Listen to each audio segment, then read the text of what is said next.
2030년 세계 박람회 개최지 결정이 이틀 앞으로 다가왔습니다. 네, 부산이 사우디 리야드와 이탈리아 로마를 제치고 유치권을 따낼 수 있을지가 관심인데요. 안병윤 부산시 행정부시장님과 함께 자세한 내용 알아보겠습니다. 어서 오세요. 안녕하십니까. 네, 부시장님 이틀 남았습니다. 네, 지금 이틀 남았습니다. 사우디 리야드가 가장 앞선 것으로 알려졌는데 우리나라 부산은 어느 정도 지지를 받고 있습니까?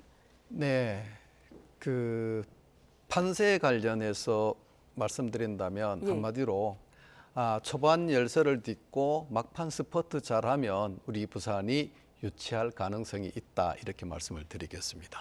네. 우리 BI에서도 이번 2030 개최지 결정이 역대 어느 경우보다 경쟁이 치열하다 이렇게 하고 있습니다. 네, 사우디아라비아 같은 경우에는 우리나라보다 본격적인 것으로는 1년 앞서 19년부터 또 막강한 자본력을 바탕으로 빈산 왕세자가 직접 이 견인은 해왔고 로마 역시 도시의 역사성, 문화적 가치를 중심으로 만만치 않은 상대입니다. 예. 네, 그리고 우리 일본 정부가요, 엑스포 개최지 투표에서 부산을 지지하기로 했다 이런 소식이 들려왔습니다. 네. 일본의 이런 결정이 이 전체 판세에서 큰 영향을 미칠 수 있을까요? 예, 최근에 나온 아주 기쁜 소식입니다. 우리 이제 한일 관계 개선에 양국의 의지가 작용한 것으로 보이고, 이제 각국이 개최지를 지지하는 데 있어서는 뭐 외교적 이익이라든가 국익에 관련된 부분을 보겠지만 일본이 막판에 우리 한국을 지지해 옴에 따라서 아직 입장을 정리하지 않은 많은 국가들이 좀 긍정적으로 한국을 지지하는 결정을 하는 데 도움이 되지 않을까 이렇게 생각을 하고 있습니다. 예, 애초에 사우디아라비아를 지지하던 일본이 이제 부산 쪽으로 지지 방침을 굳힌 거고요.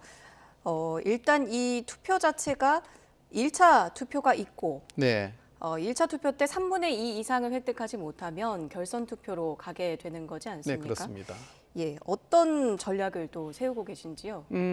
사실 지금까지의 우리 한국 전략은 우리 부산이 갖고 있는 역사성 또는 어떤 그런 시대 정신이 엑스포 유치에 가장 적합하다는 관점에서 또는 우리 경험을 통해서 성공적인 유치를 할 수 있는 가능성이 높다는 것을 집중적으로 홍보를 해 왔습니다.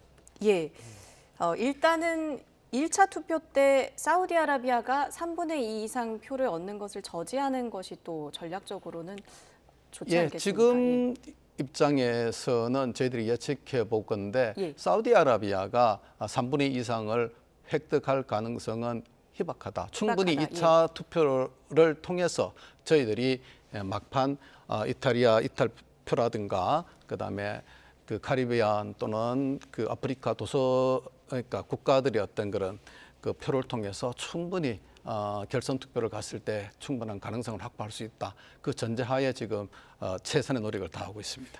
네, 지금 사우디아라비아 같은 경우에는 오일머니를 앞세워서 이제 유치전을 나서고 있고 우리나라 같은 경우에는 경제 협력을 앞세우고 있는 상황인데요. 네. 이 결선 투표에서 어느 지역 나라들을 좀 이렇게 공략을 해야 될지. 한마디로 말씀드리면 이제 오일머니를 바탕으로 해서 사우디아라비아는 물고기를 준다 이런 입장입니다. 그러니까 대한민국은 세계 유일하게 한강의 기적을 통해서 원조받는 나라에서 원조하는 국가로 발전해 왔고 그러한 과정에 있어서의 어떤 그런 발전의 노하우와 경험들이 아프리카라든가 카리비안의 국가들 또는 아태 도서 국가들에게 발전의 가능성을 열어주는, 그러니까 물고기를 잡는 방법을 가르쳐주는 그런 계기가 될 것입니다. 이러한 것들이 그런 국가들에게 도움이 될 것이라고 생각해서 막판 집중해서 공략할 예정입니다. 예, 이틀 남았으니까요. 화요일입니다. 투표 당일인 28일, 당일 일정은 어떻게 진행됩니까? 당일 5시에 BI 총회가 시작이 됩니다. 그다음에 이제 저녁 10시에 막판 5차 프레젠테이션이 한국, 이태리, 사우디아라비아 순으로 이렇게 각 20분간 1시간이 진행이 될 겁니다. 그걸 거쳐서 우리 이제 한국 시간으로 자정에 넘어가는 29일 0시부터 1차 투표가 진행이 될 것이고 1차 투표에서 3분의 2 투표가 이루어지지 않으면 바로 2차 결선 투표가 들어갈 예정입니다. 예, 전자 투표기를 네. 이용하기 때문에 네. 그냥 바로 진행된다고 보시면 됩니다. 예, 화요일에서 수요일 넘어가는 밤에는 네, 결과가 그렇습니다. 나올 것이다. 예, 그렇습니다. 네. 그렇다면 이제 5차 PT 그 심사단의 마음을 얻을 수 있는 이제 마지막 기회일 텐데요. 사실 이 내용들은 비공개인 내용도 굉장히 당연히 많다고 이제 해요. 현재 상태는 예. 비공개죠. 어떤 좀 내용들이 담길 수 있을 것이라고 이제 예상을 하시나요? 뭐 한마디로 말씀드리면 대한민국 또는 부산이 엑스포를 유치해야 되는 당위성과 성공적인 유치 가능성을 제약하는 진정성을 표현하는 어떤 그런 계기로 삼을 것이고요. 저희들 이제 1차, 2차, 3차 쭉 PT할 때 왜 대한민국이어야 되는가? 우리 개발도상국에서 지금까지 발전해 어떤 그런 경험들이 우리 세계에 어떻게 공헌해 줄 것인가에 대한 엑스포 정신을 가장 잘 담아낸 PT였다고 생각합니다. 이 부분에 대해서 굉장히 어필해 왔고 사실 막판 굉장히 많이 지지를 갖다가 많은 표를 얻어온 과정에서도 저희들이 PT가 굉장히 성공적으로 주요했기 때문에 예. 5차에서도 다시 한번 그런 것들을 강조하면서 대한민국의 어떤 부산의 진정성을 확인해 나갈 계획입니다. 예, 로마, 리야드 이 두 곳에 비해서 부산만이 가지는 특장점은 뭐라고 보세요? 이제 도시가 이제 나름대로 입지할 때 이제 특성이 다 다릅니다. 예. 부산의 항구 도시로 있어 특성이 있다면 리야드는 이제 그 사막에 어떤 새로운 어떤 네옴시티를 만들어가는 그런 특징 강점이 있을 겁니다.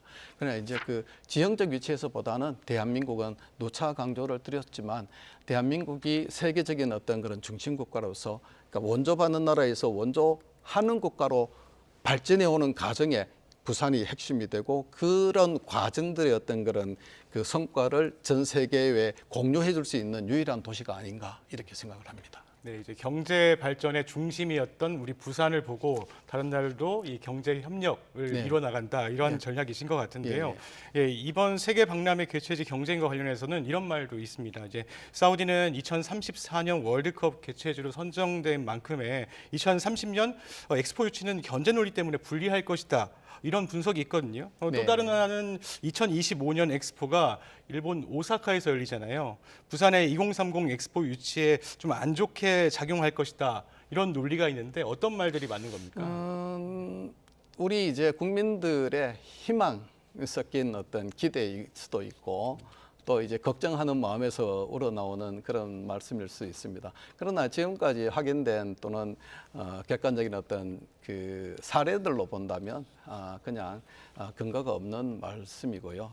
그 사례로 보시면은 그 동일한 이제 국가에서 했던 사례들이 그 여러 번 있습니다. 네. 그 중국 같은 경우에도 그 올림픽을 치르고 바로 엑스포를 개최를 했습니다. 네. 일본도 한일 월드컵 이후에 바로 aichi 세계 박람회를 유치한 그런 사례들도 있고 예. 또 엑스포가 동일한 대륙에서 열린 경우에도 1992년 스페인 세비야에서 열리고 2000년 독일 하노버에서 열리고 또 아시아에서도 2005년 일본 aichi에서 열리고 2010년 중국 상하이에서 열리고 이런 어떤 객관적인 어떤 것들 사례로 보면 그런 어떤 기대 또는 또 우려는 하지 않으셔도 되고 최선을 다해서 우리가 지금까지 해왔던 대로 쭉 하시면 준비하고 있기 때문에 이제 그렇게 하면 될 것 같습니다. 예, 우리나라 이미 그 엑스포 하면은 93년 대전 엑스포 또는 네. 여수 엑스포를 떠올리시는 분들이 많거든요. 그 그렇죠. 엑스포와는 또 차이점이 분명히 있는 엑스포지 않습니까? 그렇습니다. 예.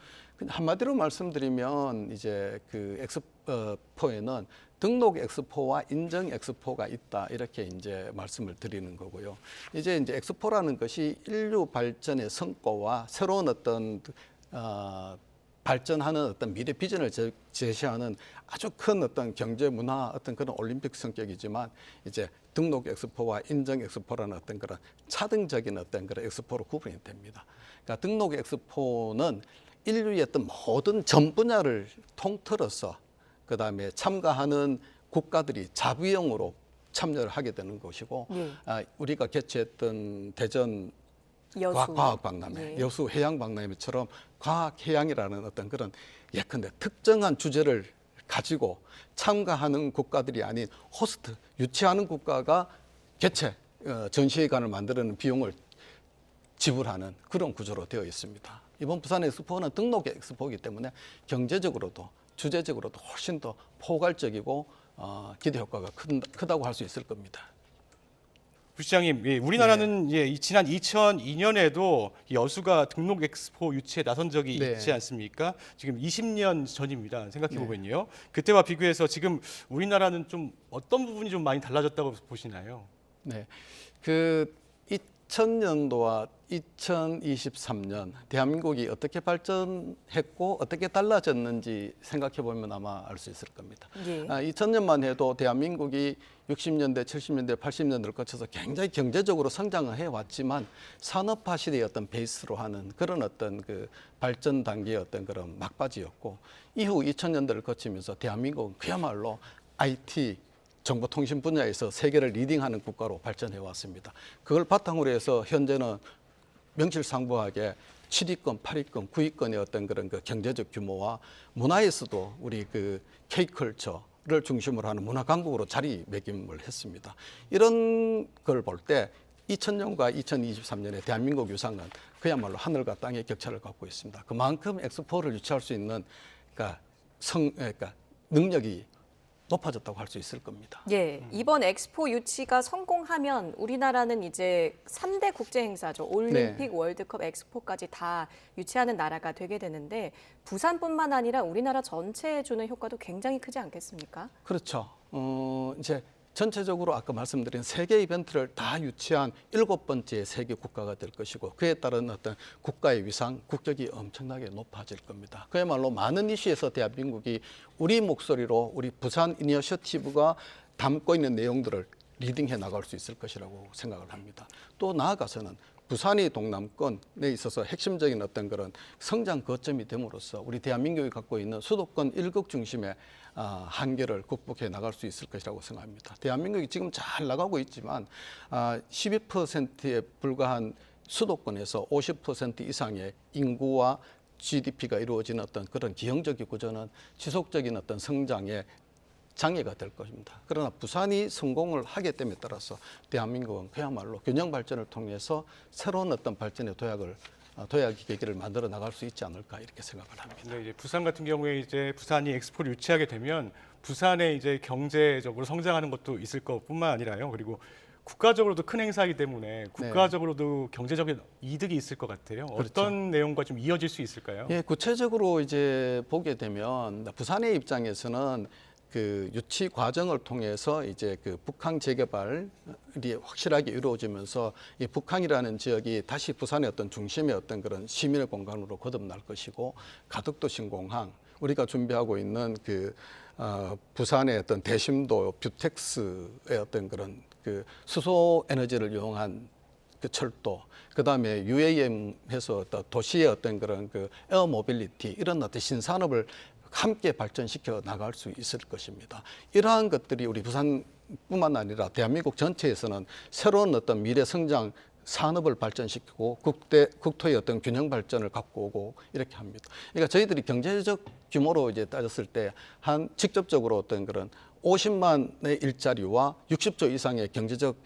가치가 창출될 것이다라고 하는 부분이 이제 직접적인 경제적 효과고 대한민국 전체로 보여지는 관광 효과라든가 이런 것들로 보면 훨씬 더 많은 어떤 대한민국에 주는 경제적 이익 또는 문화적 이익이 아마 기대가 될 것이라고 생각을 합니다. 예, 네. 끝까지 최선을 다해서 유치 활동을 해야 할 텐데요. 남은 이틀 동안 유치 지원단 8위에서 어떤 활동에 주력하게 되나요? 이제 딱 이틀 남았습니다. 그야말로 이제 결승전을 앞두고 이제 결승선을 앞두고 막판 스퍼트를 하고 있는데 아까 말씀드린 오차 PT의 어떤 진정성을 내는 그 준비와 더불어서 이제 그 BI 그 대표들을 상대로 한 표 한 표 우리를 지지했던 분들께 확신을 심어주고 또 아까 이제 아직도 결정을 못한 부분에 대해서는 다시금 설득하고 막 이런 과정을 이틀 동안 계속할 예정입니다. 네, 이제 이틀 남았는데요. 이제 조금 전에 경제 효과 이야기하시면서 북항 이야기하셨잖아요. 예. 북한 개발도 이야기하시고 그런데 부산은 지금 가덕도, 신공항 등 다양한 도시 개발 사업을 지금 추진을 하고 있어요. 예, 그렇습니다. 2030 엑스포와도 이제 아주 밀접한 관련 있는 사업들인데 그렇습니다. 유치 결과에 따라서 이 사업 규모나 또 사업 방향들이 좀 달라질 수 있을 것 같은데 어떻게 보시나요? 이 부분에 대해서는 이제 부산시 입장이라든가 지금까지 정책 결정을 주도해온 우리 대한민국 정부 입장에서는 이 가덕도 신공항, 그다음에 북항 재개발, 그다음에 철도의 재배치 이런 부분이 엑스포의 성공적인 유치를 위해서 또는 성공적인 어떤 개최를 위해서 핵심적인 사항이긴 하지만 그 자체가 엑스포 때문에 이루어지는 건 아니다. 그러니까 뭔가 하면 우리 그 특별법에서도 이 엑스포 유치와 상관없이 고덕도 신공항은 조기에 기항이 되어야 되고 그거는 김해공항이 이미 포화된 상태로 있기 때문에 또는 이제 부산 신공항과 더불어서 물류 흐름의 어떤 그런 트라이포트를 완성시키기 위해서 대한민국 발전을 위해서 꼭 필요한 것이다. 이렇게 지금 되어 있고 북항 재개발 같은 경우에 이미 별도의 프로젝트로 2008년도부터 진행되어 온 내용입니다. 물론 엑스포가 되면 더 탄력을 받겠지만 안 된다 하더라도 그 프로젝트들은 대한민국이 지속적인 발전 가능성을 확보하기 위해서는 차질 없이 추진돼야 되는 그런 과제들입니다. 예, 알겠습니다. 끝으로요. 유치 결정 당일에는 부산은 어떤 일정들이 있으신지요? 우리 이제 지성이면 감천이다, 뭐 염원하면 꿈은 이루어진다. 우리 부산 시민들 아마 같이 응원할 겁니다. 그날 8시부터 우리 부산 시민회관에서 엑스포 유치 콘서트를 개최하면서 파리의 현지 상황을 실시간으로 연결해서 박수치고 응원하고 29일 새벽 01시에서 2시 사이에 그 결정이 되는 순간을 함께 할 겁니다. 우리 국민들도 그 시간 꼭 함께 하시면서 염원을 해주시기를 부탁을 드리겠습니다. 예, 저희들도 함께 응원하겠습니다. 감사합니다. 네, 지금까지 안병현 부산시 행정부시장과 함께 엑스포 이야기 나눠봤습니다. 감사합니다. 네, 감사합니다.